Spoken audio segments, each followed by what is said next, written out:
antiarrítmicos, nos interesa, como siempre, entender algunas características fisiopatológicas para poder aplicar los fármacos específicos. Entonces, sabemos que el impulso eléctrico nace en el nodo sinoauricular, llega al nodo auriculoventricular y se distribuye por el sistema His-Purkinje a los ventrículos, y que ese circuito va a permitir lo que conocemos como el ritmo cardíaco normal, que en general decimos es de 60 a 100 latidos por minuto.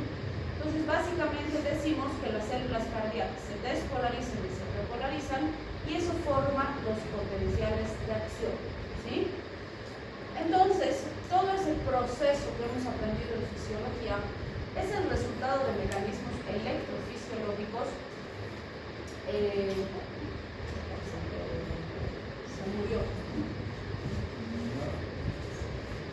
De muchos canales iónicos que pues están relacionados. Sí, está compartido. Déjense de acá. Canales iónicos o pues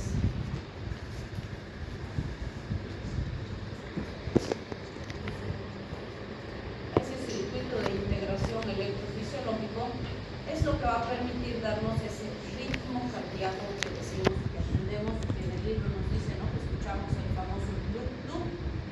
Entonces sí, vamos a tener que cuando existe cualquier alteración de ese proceso, por eso nos dice, si hay una desviación del ritmo cardíaco normal, ya sea en la frecuencia, en la regularidad, en el sitio de formación del impulso o en la propagación del impulso, vamos a tener cambios en la secuencia de activación y o acoplamiento auriculoventricular. Vale decir, diríamos que hay un error en el acoplamiento auricular y ventricular, ¿sí? Puede ser que primero se contrae aurículas y luego ventrículos, eso es lo normal. Cuando hay una arritmia, cuando se está contrayendo la aurícula, el ventrículo se adelanta, ¿sí? O el ventrículo se contrae cuando tiene que contraerse la aurícula. Y esto puede estar causado por varias situaciones, ya sean fisiológicas o patológicas. Pero ahí nosotros vamos a escuchar o un extrasístole, o va a haber la ausencia de un ruido, o van a haber ruidos sobreagregados, como decimos cuando escuchamos al paciente, y se debe valorar ahí si debemos hacer o no tratamiento especial, ¿sí? Entonces, fíjense, existen células no automáticas, células automáticas, y sabemos que el nodo sinusal comanda el ritmo, pero no es el único nodo que existe, existen varios otros nodos ectópicos, ¿sí? Las células automáticas son las que dan la velocidad de descarga y por lo tanto la longitud de los ciclos. Y si se acuerdan cuando vimos angina, dijimos que durante pues, la diástole es que se irriga el miocardio, ¿sí? Entonces, mientras más dura la diástole, más irrigado está el corazón, mientras menos dura, pues más tiempo sufre el corazón por falta de oxígeno. Y esto depende de las pendientes de despolarización diastólicas y las diferencias entre los potenciales de membrana y los potenciales umbral, que ustedes han visto en fisiología. Entonces acá nos dice, mira, estas son algunas de las causas más importantes de la aparición de una arritmia. Por ejemplo, que el sistema nervioso autónomo aumente su estimulación. Y eso es algo básico, ¿no? O sea, si te asustas, si empiezas a correr, si empiezas a tener alguna situación especial, puede acelerarse el simpático y eso puede hacer que aparezca una arritmia, pero en general puede ser transitorio, ¿sí? También pueden haber cambios en la concentración de los electrolitos. Fíjense, alteraciones del oxígeno, del pH, alteraciones de catecolaminas, como decíamos, pueden originar arritmias. El efecto mecánico asociado a estiramiento extremo también, y esto puede pasar en algo tan básico como que, por decirte, tú eres sedentario y yo te mando a entrenar al centro de alto rendimiento de España. Y el primer día, pues intentas hacer todo lo posible por no quedar mal y tratas de igualarte a los que ya están entrenando un mes. Vas a colapsar, pues te puede dar una arritmia, hasta un infarto te puede dar, porque tu organismo no está adaptado a ese nivel de entrenamiento, ¿sí? Entonces puede pasar eso en ese tipo de situaciones, pero fíjense esto, hago que el paciente descanse, se tranquilice y la arritmia va a desaparecer, porque el causal se va a controlar, ¿sí? En cambio, si por ejemplo tengo tejido cicatrizado, pónganse un paciente que ha tenido un infarto hace 3 años, como consecuencia de ese infarto, 1/3 de su corazón se ha necrosado y no hay buena condición. Entonces el impulso por el sitio donde está lesionado, donde hay una cicatriz, nunca se transmite de la misma forma que el tejido sano. Entonces esa parte del corazón funciona diferente o no funciona. O pónganse un paciente que tiene Chagas. Algo característico del Chagas, ¿qué es? Bloqueo completo del rama, ¿no? Entonces si está bloqueada la rama, como dice el nombre, no pasa el impulso eléctrico a ese lado. Entonces, ¿qué tiene que hacer? Compensar, ¿no es cierto? Tiene que ir por otro lado. Entonces, vean, en ese tipo de situaciones, o cuando toma fármacos cardioactivos también, en estos no va a ser modificable el problema. La cicatriz no va a desaparecer de ahí. El bloqueo no se va a desbloquear, ¿sí? Entonces, esos van a ser persistentes. En cambio, este otro decíamos, le hago descansar y ya está, la causa desapareció. Ya no va a persistir la arritmia. Entonces, todo eso es importante cuando valoro a mi paciente, ¿sí? Porque va a determinar cambios en las pendientes de despolarización, los potenciales umbral y los potenciales de reposo o de históricos máximos. Entonces, eso es muy importante porque eso nos va a producir en el paciente la arritmia. Entonces, aquí siempre les digo, aplicamos lo que decía Napoleón. ¿Qué decía Napoleón? Una de sus frases célebres y que yo la primera vez que escuché decía que era burro. Decía, vísteme con calma, que ando apurado. A sus lacayos les decía, vísteme con calma, que ando apurado. Parece incoherente, ¿no? Pero tenía toda la razón. ¿Por qué? Yo siempre les digo, a ver, si yo agarro y te digo, ok, tienes 10 segundos para llegar a esta planta baja, vas a bajar corriendo por las gradas. ¿Sí? O te digo, ok, tienes 30 segundos para llegar a planta baja, anda caminando por las gradas. ¿Sí? ¿En cuál tienes más probabilidad de caer? ¿Cuando corres o cuando caminas? Cuando haces las cosas más rápido, la probabilidad de error aumenta potencialmente por la velocidad de la ejecución. ¿Sí? Entonces, ¿por qué les digo que eso aplica? ¿Por qué Napoleón les decía que le vistan con calma cuando estaba apurado? Porque si le vestían rápido, se equivocaban y tardaban el doble de tiempo. ¿Sí? Entonces, cuando esté apurado, hazlo bien, con calma, pero bien, para que sea una sola vez. ¿Sí? Entonces, tenía mucha razón y en eso aplicamos antiarrítmicos. Porque les digo, van a ver que la mayor parte de los tratamientos que usamos tienen ese principio, hacen que el corazón trabaje más lentito para que se corrija la falla. ¿Cuál es el problema en la arritmia? Hay una falla en el acoplamiento aurículo-ventricular, ¿sí? Y por lo que hemos visto, cuando trabaja más rápido, pues empieza a funcionar pues, descoordinado, ¿sí? Pero cuando hago que trabaje más lentito, en muchos casos se logra corregir la arritmia y hay buen acoplamiento auriculoventricular.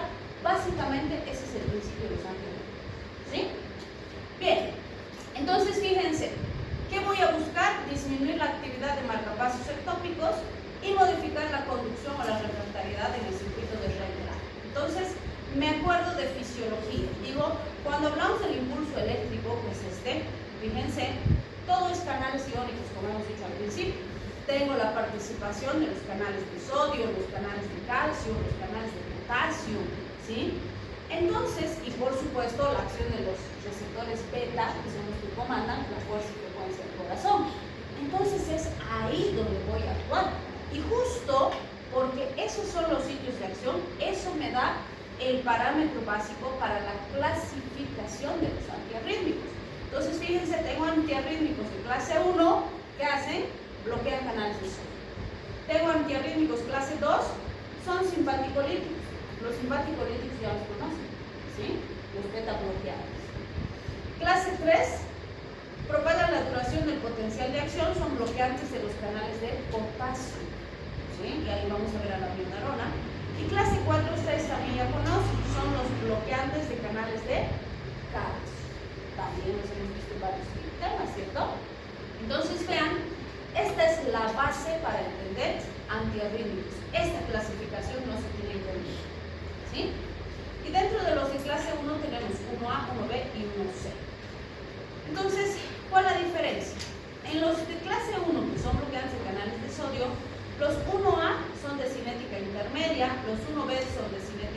rápida y los unos es donde se identifica lento, pero todos actúan en canales de sodio. Vamos a describir un fármaco de cada grupo para entender el grupo, ¿sí? Entonces vamos a empezar con 1A y vamos a hablar de la procainamida. Recuerden que procainamida, y van a ver lidocaína y otros, usamos como anestésicos. En este caso nos interesan como antiarrítmicos. Se pueden usar ampollas de 100 miligramos en 1 ml, de 500 miligramos. Se inicia con un bolo de impregnación y puedo repetir cada 5 minutos. Y para mantenimiento voy a usar de 1 a 2 miligramitos por minuto, dependiendo de cómo esté el paciente y cómo va evolucionando. También puedo usar por vía oral 500 miligramos cada 3 horas por las primeras 24 horas y después 500 miligramos cada 6 o cada 12 horas, dependiendo de cómo está el paciente. ¿Qué características tenemos en relación a su mecanismo de acción? Vamos a lograr deprimir la automaticidad auricular y ventricular, disminuir la velocidad de conducción y la propagación del potencial y reposo, deprimir la contractilidad miocárdica y esto, o sea, todo esto que hace que el corazón trabaje más lento, ¿sí? Que al trabajar más lentito se corrige el error. Su biodisponibilidad es hasta del 85%, se puede usar por todas las vías, tiene bajo volumen de distribución. Este metabolito es súper importante, se le conoce como NAPA, ¿sí? Es el N-acetil procainamida, eso significa NAPA. ¿Por qué es importante? Primero, porque los NAPA tienen actividad clase 3, vale decir, actúan en los canales de potasio, ¿sí? Y segundo, son difíciles de eliminar por el riñón. El riñón sufre cuando tiene que eliminar los NAPA, son demasiado densos. Y si hay mucho NAPA, se vuelve tóxico para el riñón y puede producir insuficiencia renal, ¿sí? Entonces, por esas dos razones hay que vigilar NAPA. ¿Cuándo me sirve procainamida? En arritmias auriculares, ventriculares y supraventriculares, fenómeno de reentrada en el nodo auriculoventricular, va a deprimir la conducción nodal auriculoventricular retrógrada de la vía rápida principal. También cuando hay aumento del periodo refractario anterogrado, y con los NAPA hay que tener cuidado, pero ese es su segundo efecto como antiarrítmico clase 3 podría servir, y se ha usado en síndrome de Wolff-Parkinson-White. También son fármacos de segunda elección después de la lidocaína en arritmias ventriculares sostenidas por infartos agudos de miocardio. ¿Qué debemos considerar como efectos no cardíacos peligrosos? Puede producir bloqueos ganglionares con disminución de la resistencia vascular periférica y producir hipotensión. De hecho, no se olviden casi todo lo que hablamos de anestésicos. Uno de los efectos adversos peligrosos es la hipotensión. ¿Quién está con su iPad?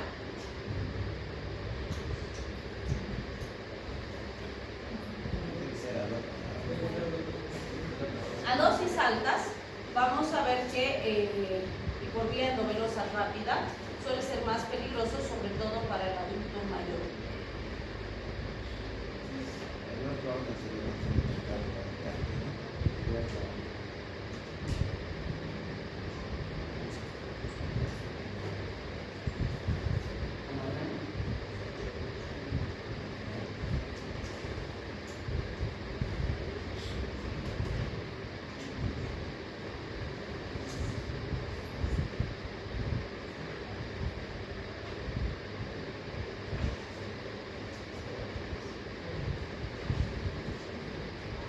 Bien, si hablamos de la toxicidad, este es un detalle bien importante. Todos los antiarrítmicos son arritmogénicos, es decir, todos los antiarrítmicos pueden aumentar las arritmias. Por eso es que vamos a ver más adelante que tienen que ser muy cuidadosos con la selección de qué paciente recibe fármacos y qué paciente solo vigilancia, ¿sí? No todo paciente debe recibir fármacos antiarrítmicos. Estas otras pueden producirse en general con dosis más altas, pero no son muy comunes, ¿no? Pueden haber alteraciones como pseudolupus, artralgias, aumento de algunos anticuerpos, bloqueo auriculoventricular, que sí es una complicación más importante, toxicidad neurológica y agranulocitosis inclusive. Del grupo 1B vamos a ver a la lidocaína. ¿Qué es lo que hace? Bloquea canales de sodio, por eso está en este grupo. Pero también tiene efecto importante en células ventriculares con grandes potenciales de acción, no tiene efecto sobre la conducción, tiene menos actividad en focos ectópicos auriculares y produce depresión selectiva en las células despolarizadas. Con todo esto, ¿qué hace? Otra vez, lentificar la función del corazoncito para que se corrija la arritmia, ¿sí? Se suele iniciar un bolo de 1 a 1.5 miligramos por kilogramo cada 20 a 25 minutos y para mantenimiento de 0.5 a 1.5 miligramos kilogramo cada 5 a 10 minutos hasta alcanzar 3 miligramos por kilogramo. O sea, se va subiendo progresivamente. ¿Qué características cinéticas vemos? En general es de administración parenteral, se suele usar más en el hospital, tiene metabolismo en primer paso importante y su vida media es de 1 a 2 horas. Algo interesante de la lidocaína es que se fija a las glicoproteínas ácidas alfa 1. También es importante considerar que cuando el paciente tiene insuficiencia cardíaca, su volumen de distribución disminuye potencialmente y cuando tiene insuficiencia hepática disminuye la depuración. Vale decir, si el paciente tiene algunas de estas enfermedades de base, se tiene que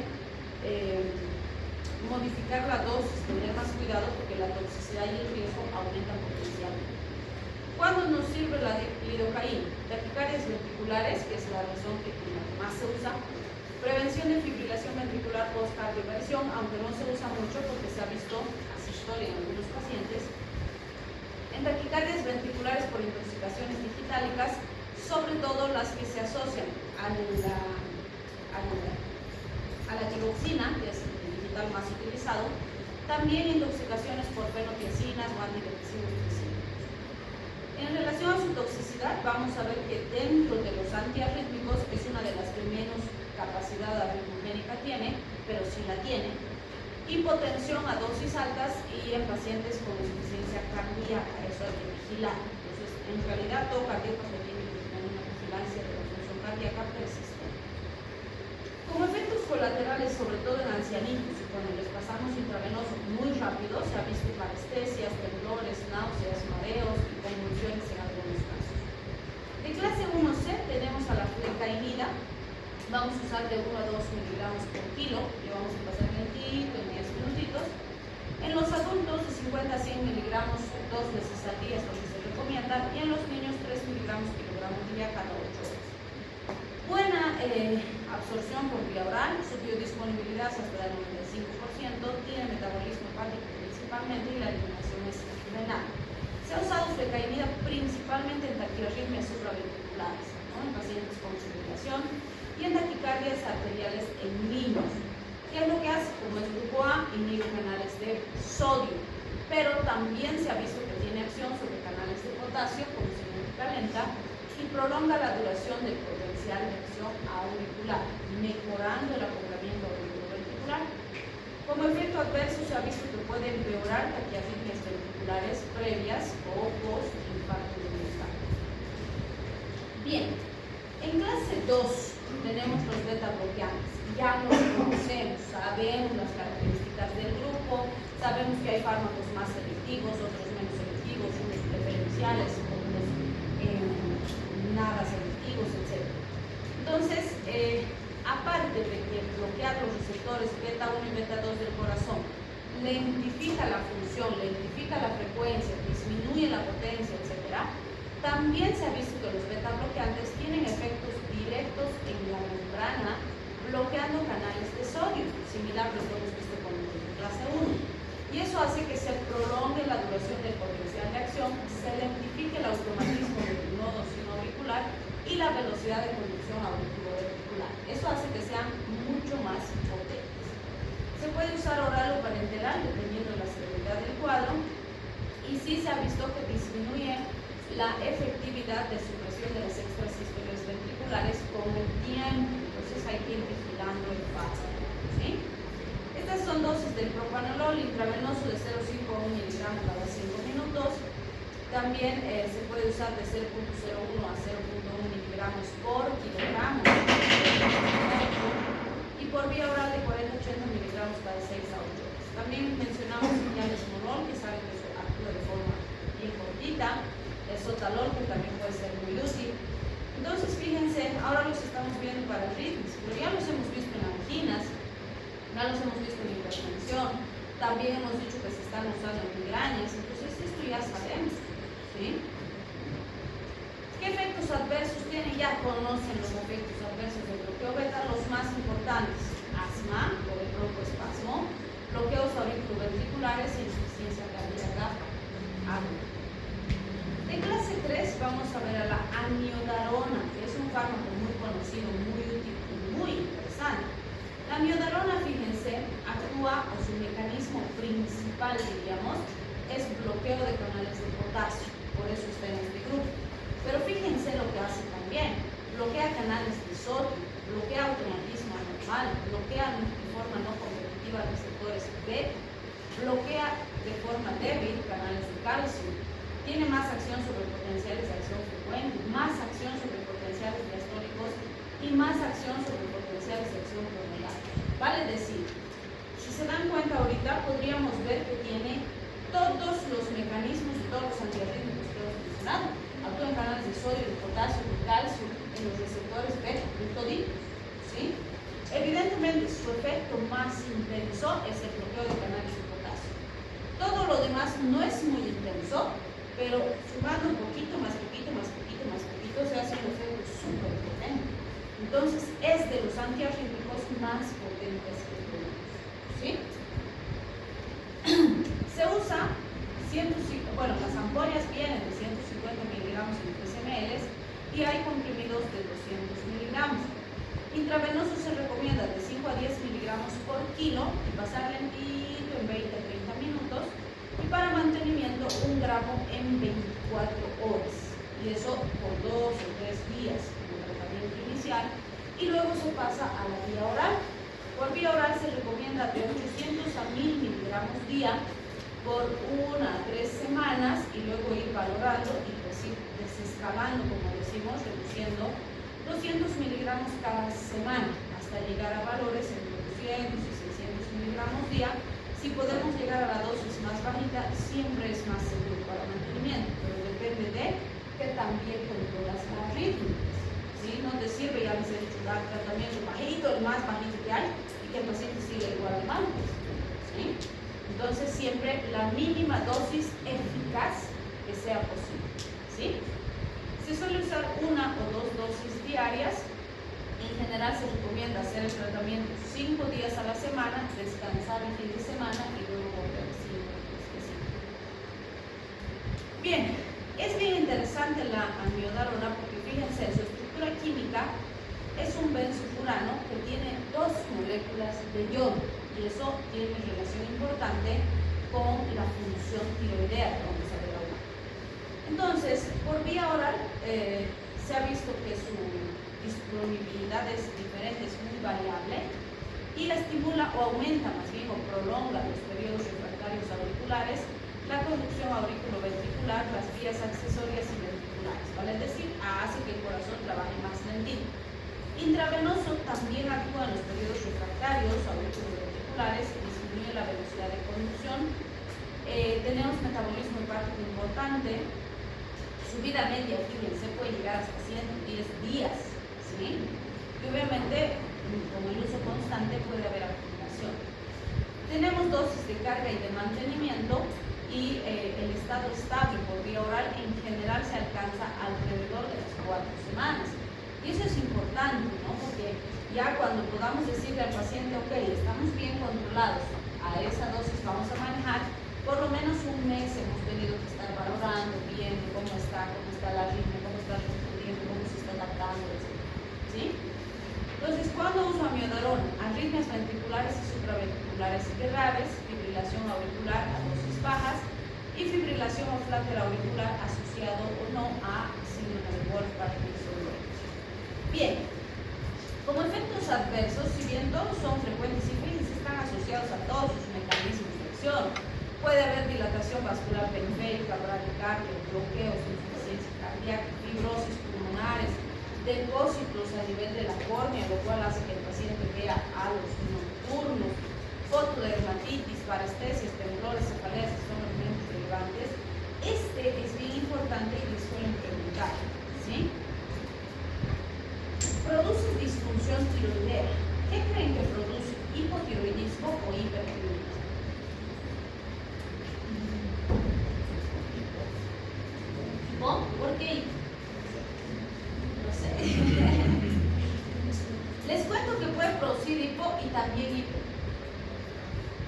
¿Por qué? Resulta que en algunos pacientes se ha visto que el organismo detecta, como tiene yodo en su estructura química, entonces detecta el fármaco como hormona tiroidea y dice, pues ya hay hormonas, y deja de producir sus hormonas y de liberarlas. Entonces el paciente debuta con hipotiroidismo, ¿sí? Pero en otros pacientes se ha visto que el fármaco, justamente por la presencia de yodo en su estructura, sus metabolitos logran unirse a los receptores tiroideos y sobreestimulan la función tiroidea. Y esos pacientes debutan con hipertiroidismo, ¿sí? El problema es que no tenemos cómo saber qué paciente va a debutar con hipo y qué paciente va a debutar con hipo, ¿sí? Por eso es que van a ver que la mayor parte de los autores ponen disfunción tiroidea, pero si es hacia arriba o hacia abajo, en el paciente vamos a ver, ¿sí? Bien, y pues sí tiene interacción con otros fármacos. Bien, y clase 4, que ya conocemos, son los bloqueantes de canales de calcio. Entonces, verapamil es uno de los que vamos a mencionar cuando hablamos de arritmias, porque este tiene mayor acción a nivel de la bomba, pero sí tiene acción también a nivel de la vasculatura. Entonces, fíjense, bloquea canales de calcio activos e inactivos, más en el nodo sinusal y auricular, suprime las postdespolarizaciones, aumenta el periodo refractario, antagoniza las respuestas lentas en células ya despolarizadas. Entonces, otra vez, ¿qué vamos a conseguir? Que el corazón trabaje más lentito, ¿sí? Para corregir el acoplamiento auriculo-ventricular, ¿sí? En el adulto se recomienda de 0.075 a 0.15 miligramos por kilogramo y se pueden repetir las dosis viendo la evolución del paciente. Para mantenimiento se recomienda de 80 a 120 miligramos cada 6 horas y se puede llegar a dosis más altas, y obviamente si es la versión retal se puede espaciar los intervalos de dosificación. En niños se recomienda de 4 a 8 miligramos por kilogramo divididos en cada 8 horas. Entonces, ¿qué decimos de las características cinéticas de estos bloqueantes? Sabemos que hay oral, hay bilateral también, dependiendo de lo que necesitemos. Se metabolizan por vía hepática. Su biodisponibilidad es entre 10 al 20%, la eliminación es renal hasta el 70% y se administra intravenoso y en polvo. ¿Cuándo usamos?